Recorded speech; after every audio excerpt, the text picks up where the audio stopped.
Hello friends, কেমন আছো তোমরা সকলে? আশা করি সকলে অনেক ভালো আছো আর আমিও অনেকটা ভালো আছি। তো সকাল সকাল চলে এলাম আর একটা নতুন ভিডিও নিয়ে তোমাদের কাছে। আজ সকালে কিন্তু দিনটা আমার একদমই ভালো শুরু হয়নি, কারণ আমার সকালে আজকে না একটু চা খেতে ইচ্ছে করেছে। আমি কিন্তু প্রতিদিন চা খাই না, আজ চা খেতে ইচ্ছে করেছে। চা বানাতে গিয়ে দেখি তো চা চিনি সবই শেষ। অল্প পরিমাণে একদম একটু চা পড়েছিল আর অল্প পরিমাণে দুধ পড়েছিল, চিনি তো একদমই ছিল না। তো তার কারণে কিন্তু ঘরে বাতাসা ছিল, সেই বাতাসা দিয়েই আমি কিন্তু চা বানিয়ে নিলাম।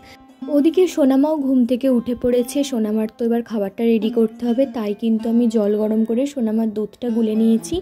সোনামার এই জলের বোতলটা করে না সোনামাকে পাতলা পাতলা যে কোনো খাবার, মানে দুধ বা ধরো ফলের জুস, এগুলো খাওয়ানো কিন্তু অনেকটাই সহজ হয়।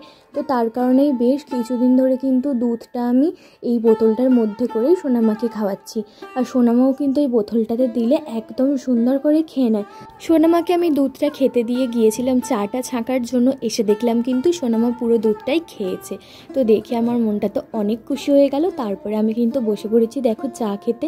আর আমার চাটা আজকে সকালে কেন খেতে ইচ্ছে হয়েছে জানো? অন্যদিন আমি চা খাই না, এখন তো আমি চা খাওয়া প্রায় ছেড়েই দিয়েছি। আজকে ইচ্ছে হয়েছে কারণ কালকে নানপুরি বানিয়েছিলাম, তো নানপুরিগুলো সকালে অনেকগুলো বেঁচেছিল, তো সবাই খেয়েছে দু একটা করে, আর আমার জন্য দু তিনটে ছিল। তো আজকে আমার মনে হলো নানপুরিগুলো অন্য কিছু দিয়ে না খেয়ে আমি বরং চায়ের সাথে খাই। তো নানপুরি দিয়ে চা খেয়ে নিয়ে তারপরে নিজের কাজে লেগে পড়লাম। দেখো কলে গিয়েছিলাম জল আনতে, তো তার কল থেকে কিন্তু জল নিয়ে চলে এসেছি দুটো বালতি করে, দু বালতি। তারপরে আবার 9টা মতো বেজে গিয়েছিল, তো সোনামার আবার একবার খাওয়ার টাইম হয়ে গিয়েছিল।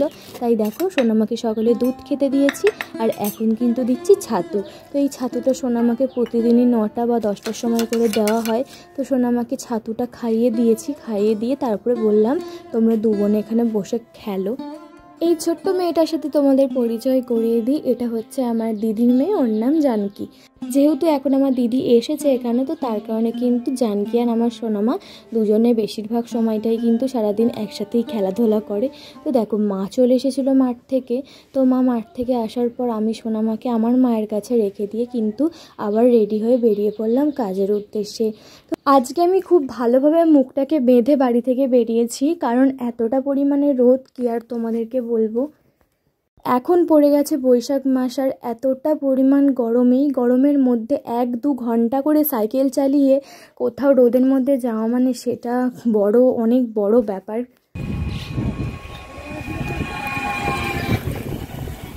বাড়ি থেকে বেরোলাম তখন রোদ ছিল, তার কারণে মুখে ওড়নাটা যেমন ইচ্ছা করে বাঁধলাম যাতে রোদটা একটু আটকানো যায় মুখে লাগা থেকে। তারপরে যেই রাস্তায় এলাম দেখলাম না কি আর রোদ নেই, পুরো মেঘলা। তো তার কারণে আবার আমি ওড়নাটা খুলে দিলাম, খুলে দিয়ে যেরকম ওড়না নেয় সেরকমভাবে নিলাম। কিছুক্ষণ আসার পর দেখছি আবার রাস্তাতে এত পরিমাণ রোদ, মানে এই রোদটা সহ্য করার মতো নয়, মুখে লাগছে যেন মনে হচ্ছে আগুনের সামনে আমি বসে আছি, এত রোদ। কিছু দূর যেমন তেমনভাবে এলাম, এসে দেখলাম যে না একদমই রোদটা সহ্য করা যাচ্ছে না। তো আবার কিন্তু আমি বেঁধে নিলাম মুখে ওড়নাটা। তো মুখে ওড়নাটা বেঁধে নেওয়ার পরে কিন্তু তবু একটু যাই হোক শান্তি পেলাম। কিন্তু কি বলো তো, আমার না এরকম মুখে ওড়না টোড়না বেঁধে মুখ ঢেকে অভ্যাসই নেই, তো তার কারণেই না অনেকটা অসুবিধা হয়। আর যেই রাস্তা দিয়ে আমি কাজে যাই সেই রাস্তায় কিন্তু এই ফুল গাছগুলো অনেক হয়, সেটা কি ফুল আমি জানি না, তো তোমরা জানলে অবশ্যই জানিও। তো দেখো তোমাদের সাথে গল্প করতে করতে চলে এলাম কাজে। তো কাজে গিয়ে কিন্তু কাজ করেছিলাম, তো তখন আর কোনো ভিডিও করিনি। তো কাজ করতে করতে কোনো ভিডিও ক্লিপ নেওয়া হয়নি, তাই আবার যখন বাড়ি ফিরছি তখন আবার ভিডিওটা স্টার্ট করলাম। তো দেখো এখন কিন্তু আরও অনেক বেশিটা রোদ, কারণ এখন তো বাজে 2টো। তো 2টোর সময় দেখো বাড়ি ফিরছি, রাস্তাঘাট কিন্তু অনেকটাই ফাঁকা। আমি কিন্তু যখন কাজে যাচ্ছিলাম তখন এমনি কিভাবে ভিডিওটা হয়ে গিয়েছিল এই ফুল গাছটার, কিন্তু আসার সময় ভাবলাম যে তাহলে সুন্দরভাবে ভিডিও করি, কারণ গাছটা অনেক সুন্দর দেখতে লাগছে। তো দেখো কত সুন্দর লাগছে না গাছগুলো, তাই না?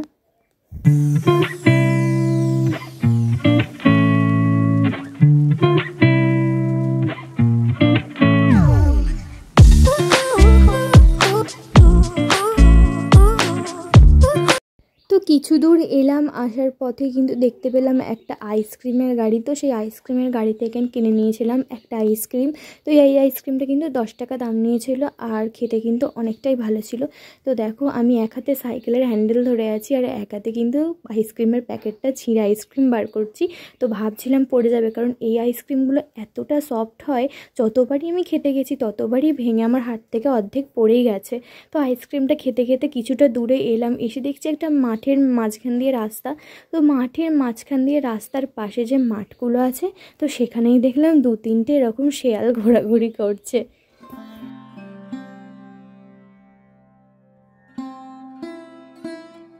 তারপর যেন বাড়িতে এসে সব থেকে প্রথম আমার কাজ হচ্ছে নিজেকে ফ্রেশ করা। তো নিজে দেখো ফ্রেশ হতে চলে এসেছি, মুখ হাতে একটু সাবান মেখে নিলাম।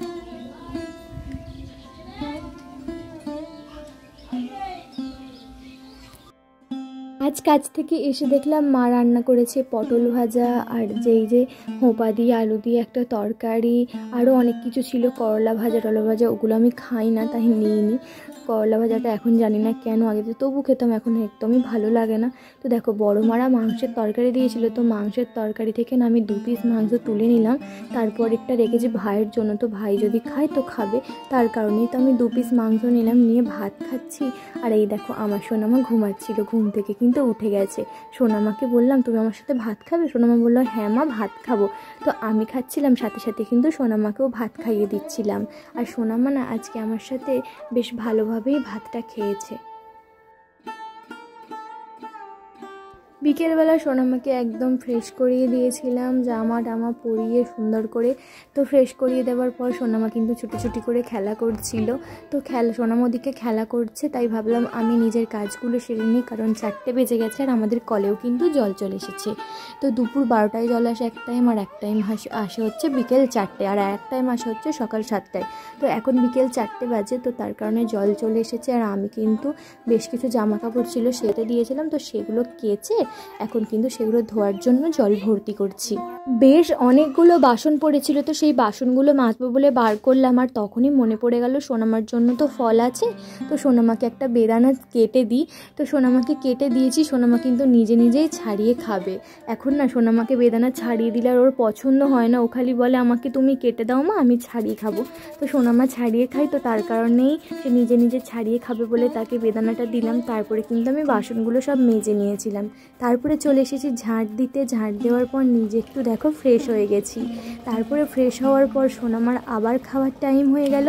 আর জানো আমার দিদির মেয়ে জানকি, ও কিন্তু ম্যাগি খায়, আর ও যখনই ম্যাগি খায় সোনামা কিন্তু তখনই বায়না করে।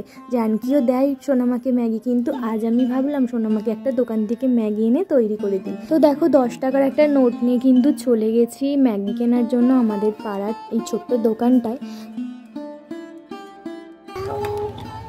ম্যাগি দাও তো দুটো। দোকানে ম্যাগি শেষ হয়ে গিয়েছিল, তো তার কারণে আমি ইপি কিনে এনেছি। দেখি ইপিটা সোনামা খায় নাকি। তো দেখো বাড়িতে ইপি নিয়ে চলে এসেছি। তারপরেই মনে পড়লো আমি তো কল থেকে জল আনতেই ভুলে গেছি, রাতে যে জলটা খাওয়া হবে। তো তার কারণে কিন্তু বালতি আর বোতল নিয়ে চলে গেলাম কলে। আর আজকে না বালতি আর বোতলটা মাজা হয়নি, কারণ হচ্ছে এখন সন্ধ্যা হয়ে গেছে, আমি অতটা বুঝতে পারিনি, অন্ধকারে নিয়ে চলে গিয়েছিলাম। তো দেখো জল এনে কিন্তু একদম টাটকা জল অনেকটা পরিমাণে খেয়ে নিলাম। ওই ঠান্ডা কলের জল এনেই একদম খেতে কিন্তু আমার অনেকটা ভালো লাগে, যেহেতু এখন গরমের দিন তার কারণে কিন্তু বেশি ভালো লাগে। তো তারপরে সোনামার জন্য এই ইপিটা বানাতে শুরু করে দিলাম। তো ইপিটা দেখো বানাতে শুরু করে দিয়েছি, আর যে প্যাকেটের মধ্যে গোটা যে মশলাটা থাকে পুরো মশলাটা না দিয়ে আমি কিন্তু একদম অল্প পরিমাণেই মশলা দিয়েছিলাম।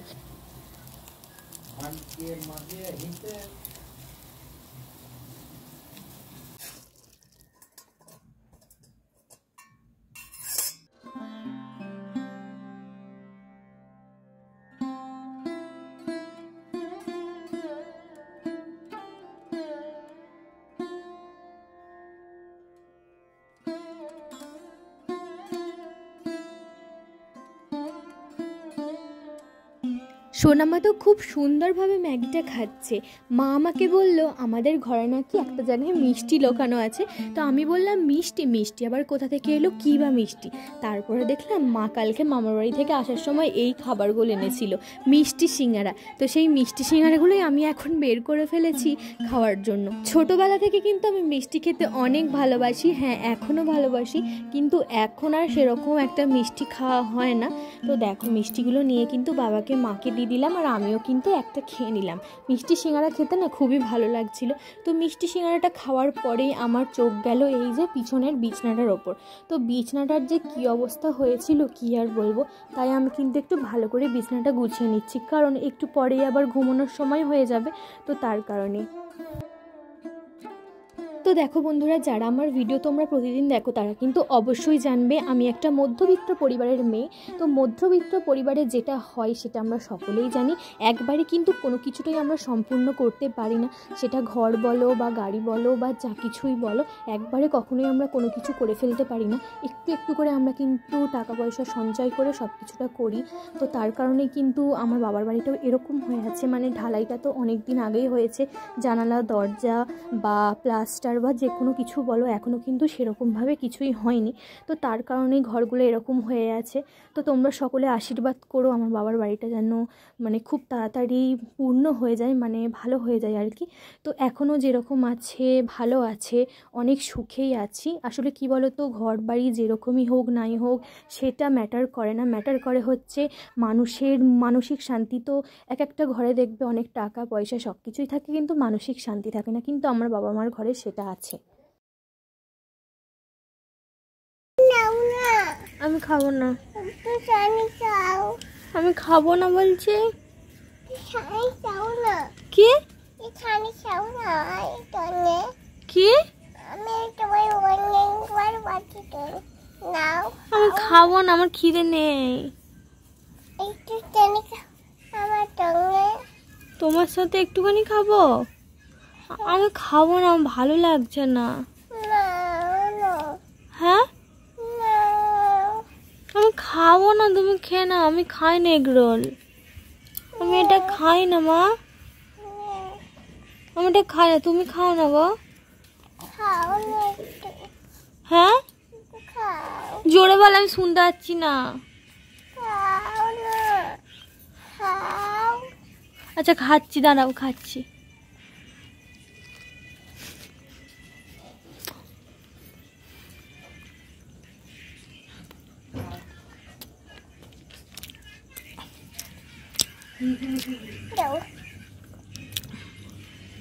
মামি খেয়েছি, তুমি খুশি হয়েছো? কতটা খুশি হয়েছ?